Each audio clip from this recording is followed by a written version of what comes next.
Imaginémonos por un momento qué aspecto tendría nuestro planeta si no hubiera lluvias ni vientos, con un bombardeo constante de meteoritos expuesto a todo tipo de radiaciones y perdiendo el calor que llega desde el Sol. Sería sin dudas un mundo muy desolado, un paisaje parecido al de nuestro satélite, la Luna. Pero la Tierra tiene una atmósfera y por eso la superficie terrestre tiene condiciones muy diferentes que permiten la vida. El aire es indispensable para la respiración de los seres vivos, para la fotosíntesis de las plantas y algas y para que pueda existir el fuego. Fenómenos atmosféricos como el viento y la lluvia son determinantes en las condiciones de vida en cada uno de los ambientes terrestres y de gran importancia en nuestras actividades rurales o urbanas. La palabra atmósfera proviene del idioma griego. Atmos significa vapor, aire, y esfera se refiere a las esferas o cuerpos celestes, nombre que le daban los antiguos griegos a los planetas y a otros astros. La atmósfera terrestre es una capa delgada en proporción con el diámetro de la Tierra. Alcanza unos 700 kilómetros de espesor y no es demasiado densa.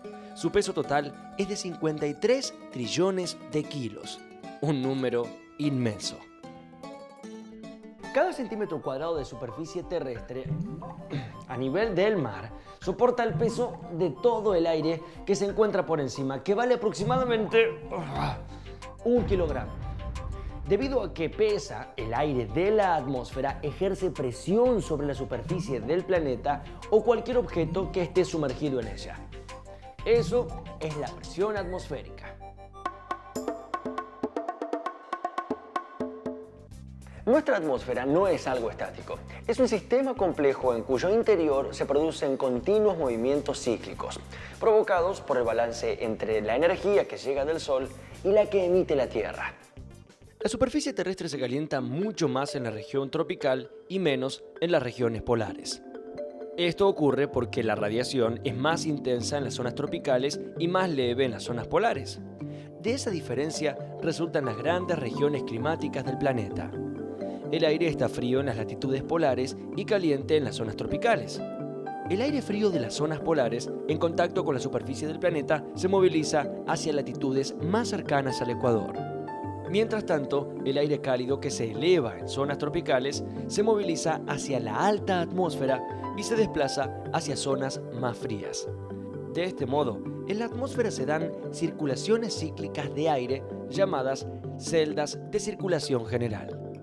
Las corrientes de aire que se desplazan en contacto con la superficie del planeta se denominan vientos constantes. En el hemisferio sur, los vientos constantes soplan de sur a norte y en forma inversa en el hemisferio norte.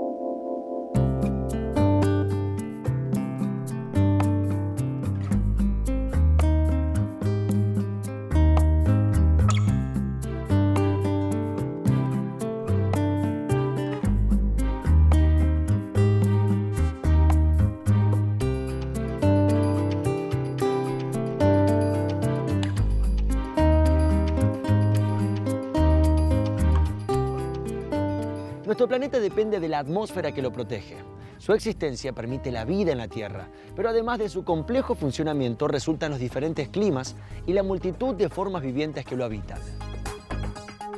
La atmósfera terrestre posee una cierta estructura interna. Al recorrerla hacia arriba podemos apreciar variaciones en la densidad, en la composición de gases y en la temperatura. En base a la variación de temperatura, la atmósfera se representa como un modelo en capas. Con respecto a la composición de la atmósfera, en capas bajas no hay casi variación. Lo que varía es la estabilidad de la atmósfera. Entonces, en los primeros 10.000 metros, variando con la latitud y con la época del año, está lo que se llama la troposfera, que es donde se pueden producir los movimientos verticales que dan lugar a las nubes, y es una capa bien mezclada, así que la composición es homogénea. Luego tenemos un aumento de la temperatura con la altura muy fuerte que estabiliza la atmósfera, y esa es la estratosfera. En la estratosfera ese aumento de temperatura se da por la absorción de energía solar por el ozono. Se necesita cierta energía para producir el ozono, y el ozono a su vez después absorbe esa energía. Entonces, por eso la temperatura asciende con la altura y ya la atmósfera no tiene una composición constante, porque ahora hay más ozono que en capas bajas. Luego, más arriba, ya hay más inestabilidad, porque otros gases también son descompuestos, y entonces ya no hay tanta homogeneidad en cuanto a la composición de la atmósfera, que predominantemente es nitrógeno y oxígeno. Así que por arriba de la estratosfera hay una capa que se llama termósfera, porque la temperatura varía muy poco con la altura, y finalmente en capas más altas las moléculas, los átomos están ionizados, así que se habla de la ionosfera, esto hasta casi el límite de lo que podría ser algún rastro de atmósfera, que estaría cerca de los 1000 kilómetros. Los átomos tienen un núcleo y electrones, como todos sabemos, y tienen sus cargas positivas y negativas. Entonces, normalmente eso está bastante compacto. Cuando está ionizado se separan. Los límites entre una capa y otra no son tan claros y definidos como en esta representación. Los cambios en las propiedades y composición de la atmósfera se dan gradualmente a medida que se asciende. Y los límites que se consideran son en realidad regiones donde se producen cambios notables en la temperatura promedio. La troposfera se extiende desde la superficie terrestre hasta unos 18 kilómetros de altura. A medida que se asciende, la temperatura disminuye. En su límite superior, la troposfera puede alcanzar los 55 o 60 grados centígrados bajo cero. En la troposfera se desarrollan los fenómenos meteorológicos, y la composición en gases es la mezcla que comúnmente llamamos aire. La estratosfera se extiende entre los 18 y 50 kilómetros de altura. Es donde decimos que se ubica la capa de ozono, porque abunda este elemento. Su temperatura en el límite superior alcanza los 20 grados centígrados sobre cero, y como no presenta vientos ni nubes, en su región más baja permite la circulación segura de los aviones. La mesosfera es la capa ubicada entre los 50 y 80 kilómetros de altura. Contiene poco oxígeno y su temperatura disminuye con la altitud, y en su límite superior es de unos 120 grados centígrados bajo cero. Esta capa se destruye la mayoría de los meteoritos. Por encima de la mesosfera está la ionosfera o termósfera, entre los 80 y 500 kilómetros de altura. Su temperatura aumenta con la altura y llega a los 1500 grados centígrados. Es una zona con cargas eléctricas que provienen del Sol. Aquí tiene lugar el llamativo fenómeno conocido como auroras boreales. En ellas rebotan las ondas de radio y televisión, y por eso, a esa altura, se instalan las órbitas de los satélites de comunicaciones. La exósfera es la última capa, que nace a los 500 kilómetros, pero no tiene un límite claro con el espacio interestelar. Contiene gases hidrógeno y helio. Los fenómenos climáticos que nos afectan el tiempo ocurren en la troposfera, que son, como yo lo decía, los primeros 10.000 metros, obviamente variando, ¿no? Es decir, en zonas tropicales podemos llegar hasta 18, 20 kilómetros, en zonas polares 6 kilómetros, pero en latitudes medias están alrededor de los 10, 11 kilómetros, y dependen también de la época del año y del día, ¿no? Pero las variaciones son pequeñas a lo largo del tiempo, digamos de semanas o días, y es un poquito mayor en la época de verano o invierno, que puede llegar a ser 2000 metros. Estamos hablando de latitudes medias.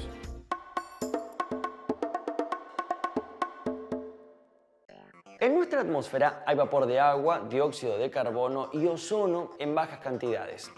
Sin embargo, estos elementos son fundamentales para que exista la vida. Son los principales gases de invernadero, como los vidrios de este lugar, que retienen el calor templando el clima acá adentro. La función de los gases es retener la radiación terrestre dentro de la atmósfera y evitar que escape hacia el espacio exterior. El efecto invernadero se produce especialmente en la capa más densa de la atmósfera, la troposfera. La formación y condensación del vapor de agua atmosférico es un ciclo que determina la nubosidad y las precipitaciones de cada región. Es lo que llamamos el ciclo del agua, cuya función indispensable para la vida es que haya abundante agua líquida en nuestro planeta. El ozono de la estratosfera funciona como filtro para las radiaciones solares ultravioletas. Si no existiera, estas radiaciones llegarían en exceso a la superficie terrestre, provocando quemaduras y alteraciones en los seres vivos. Entonces, la atmósfera terrestre tiene tres funciones importantísimas: retener el calor, reciclar el agua y filtrar radiaciones.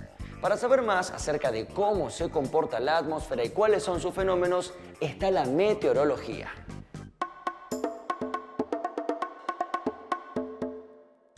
La meteorología es la ciencia que estudia la atmósfera y sus fenómenos.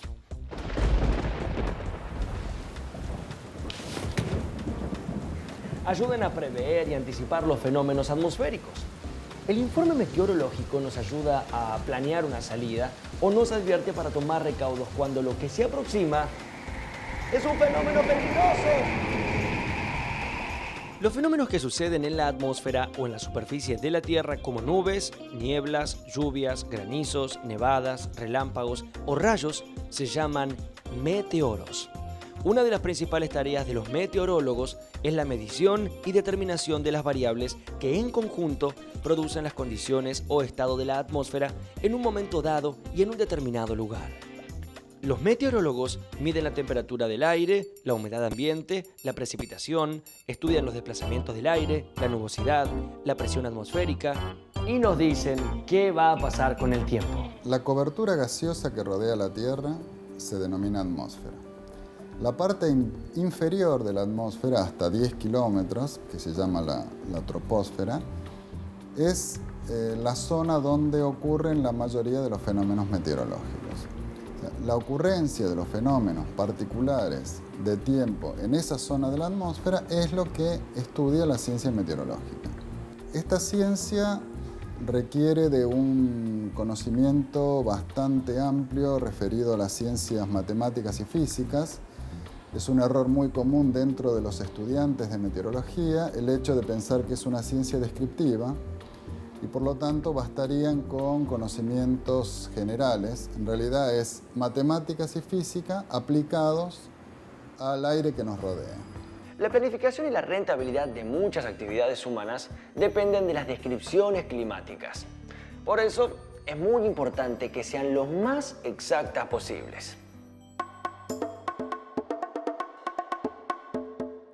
Para hacer su trabajo, los meteorólogos utilizan y analizan gran cantidad de variables con distintos métodos e instrumentos. La observación es sistemática, uniforme, ininterrumpida y a horas especiales. Con los datos logrados se elaboran informes y pronósticos de tiempo meteorológico y descripciones del clima. Son tareas de tiempo real. Expresan la temperatura, la nubosidad y la probabilidad de lluvias para una región. Los informes y pronósticos meteorológicos son fundamentales para el tráfico aéreo, la navegación, el transporte terrestre y un sinnúmero de otras actividades humanas. Las descripciones de los climas locales o regionales compilan, por ejemplo, los valores de temperatura, humedad, precipitaciones máximas, mínimas y medias de una región. Y las estadísticas que se elaboran a partir de estos datos son muy importantes. Los meteorólogos saben que de la exactitud de esos datos depende en buena medida la planificación y el éxito de muchas actividades humanas. Por eso, usan métodos e instrumentos cada vez más precisos para su trabajo. Para que un pronóstico sea válido, los meteorólogos actualizan sus instrumentos según los avances tecnológicos y científicos. Los instrumentos se instalan en estaciones meteorológicas terrenas y en barcos. Otros son enviados a la atmósfera en globos sonda, en aviones y en satélites artificiales.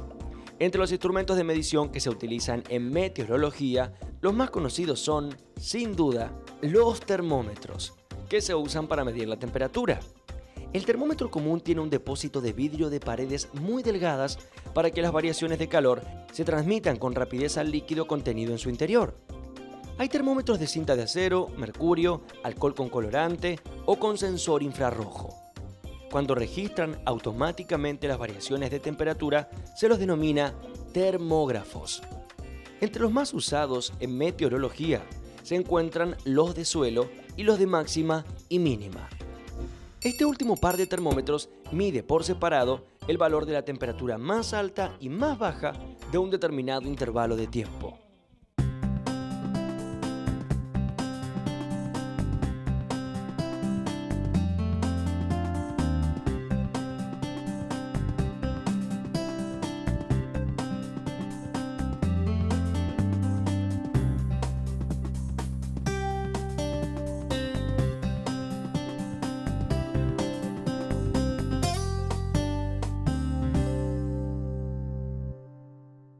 Este aparato es un barómetro.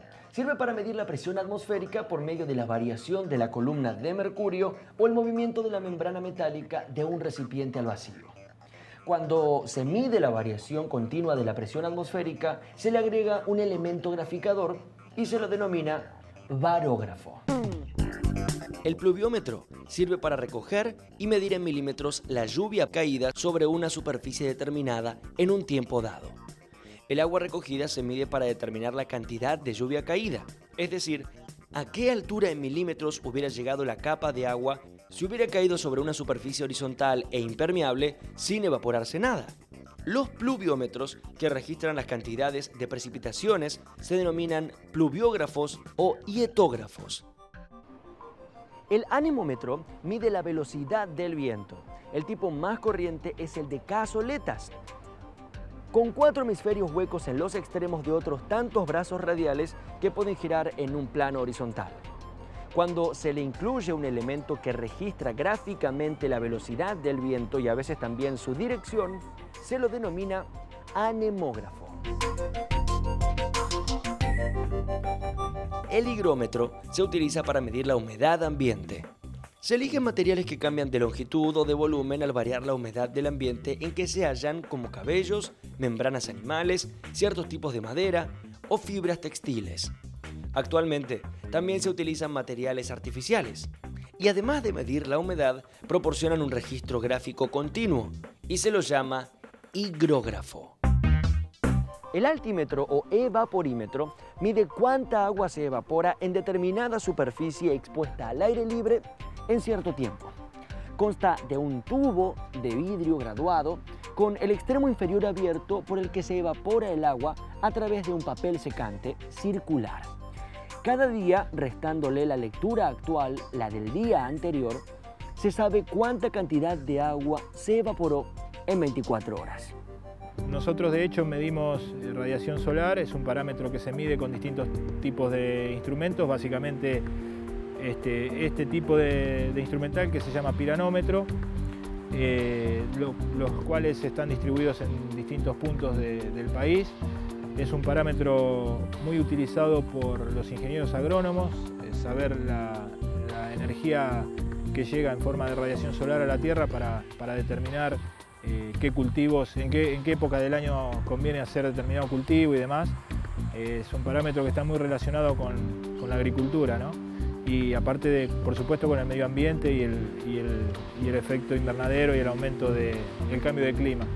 El otro tipo de instrumento que también sirve para medir radiación solar es de este tipo que vemos aquí, que es un pirheliómetro de cavidad, el cual tiene también una juntura, una termocupla interior de platino, el cual sirve para medir radiación solar directa, ya que esto debe ser apuntado directamente al sol, a diferencia de este que mide toda la luz difundida por la bóveda celeste. En cambio, este tipo de instrumento mide con sol directo. Los instrumentos de medición en meteorología son muchos y muy precisos, y los datos que se obtienen son muy valiosos. La observación meteorológica tiene una gran importancia en la vida de las personas. Conocer sus pronósticos es indispensable en decisiones sencillas y cotidianas como la de salir con un impermeable o utilizar un paraguas. pero además es decisiva en actividades de gran importancia económica, como el planificar de las cosechas, la pesca, el turismo y los deportes al aire libre. Decidir cuándo es un buen momento para realizar obras de ingeniería en las que se trabaja a la intemperie e inclusive hacer previsiones con la salud de la población. Como vimos, permite saber con anticipación la probabilidad de altas o bajas temperaturas y anticipar fenómenos extraordinarios como huracanes. El conocimiento anticipado de ciertos fenómenos permite, por ejemplo, planificar el stock de antibióticos y vacunas, programar campañas de prevención, la distribución de agua o de otros insumos o recursos indispensables para evitar epidemias.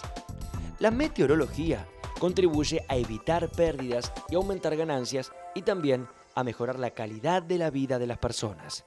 La Organización Meteorológica Internacional data del año 1873 y eso originó en 1950 lo que hoy conocemos como la Organización Meteorológica Mundial con sede en Ginebra, Suiza. Dirige estudios relacionados con la meteorología en general, con el calentamiento global, con la capa de ozono. Es una especie de tutor, de guía, que brinda asistencia técnica a los países menos desarrollados o a los países que requieren un auxilio meteorológico en cuanto a su desarrollo.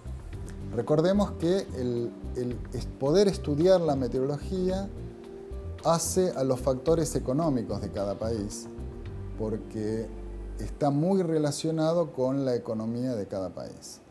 Hace muchos años que científicos y políticos discuten el problema del cambio climático al más alto nivel gubernamental en foros como las reuniones anuales de la Convención Marco de las Naciones Unidas sobre el Cambio Climático, de la cual nuestro país fue sede en 2 oportunidades. Se trata de cuidar nuestra vida, cuidando nuestra atmósfera.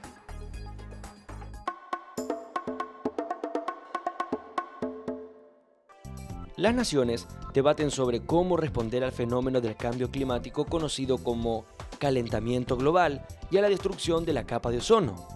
En mayor medida, estos problemas son generados por las emisiones contaminantes de gases de invernadero y de gases artificiales utilizados en ciertas industrias. Todos los países del mundo tenemos la responsabilidad de atender y colaborar en el tema, pero es importante remarcar que los países industrializados son los mayores responsables de contaminar. Se habla de cambio climático para referirse a un fenómeno cuyo verdadero nombre debería ser calentamiento global. Porque siempre hubo cambios climáticos en el pasado. Desde que la Tierra nació, hace 5.000 millones de años, ha habido cambios permanentemente en distintas escalas de tiempo. Lo que está pasando ahora es un calentamiento que es producido por el aumento de los gases de efecto invernadero. Estos gases están en la atmósfera en forma natural, el dióxido de carbono es el principal, el metano, el nitroso y algunos otros en mucho menor medida. Nosotros, como seres humanos, estamos emitiendo y aumentando la concentración de los gases de efecto invernadero. Este es el problema. ¿Cómo se soluciona? Reduciendo las emisiones de gases de efecto invernadero. Simple, no tan simple. ¿Por qué? Porque el gas de efecto invernadero más importante, que es el dióxido de carbono, es el resultado de la quema de combustibles. Y la humanidad, el 85% de su energía proviene de eso, de hidrocarburos, petróleo, gas y carbón. No hay un agujero de ozono en términos reales. Lo que pasa es que en las zonas polares, particularmente en la Antártida, en el Polo Sur, la concentración disminuye muchísimo durante la noche polar. Porque para que se forme el ozono se está destruyendo continuamente. Para que se forme el ozono, tiene que haber radiación. Y durante la noche polar no hay. Entonces ahí disminuye muchísimo la concentración. Y eso es un efecto natural que estuvo siempre. Lo que ocurre es que con algunos gases que el hombre ha emitido, los clorofluorocarbonos, cuando llegan a la estratosfera, a los niveles donde está el ozono, se descomponen también por la radiación solar, liberan el cloro y el cloro ataca el ozono. Entonces, el primer síntoma de que la capa de ozono se estaba deteriorando se observó en la zona que se llama el agujero de ozono, que se profundizó notablemente en la Antártida. En el caso del agujero de ozono, los efectos se experimentan especialmente en el hemisferio sur. A mediano plazo, sin importar quién contamine, todos sufriremos las consecuencias. La meteorología tiene un papel fundamental en el problema de reconciliar el progreso humano con la modificación del medio ambiente. Comprender el funcionamiento atmosférico permite visualizar qué sutil es el equilibrio y cuán importante es protegerlo.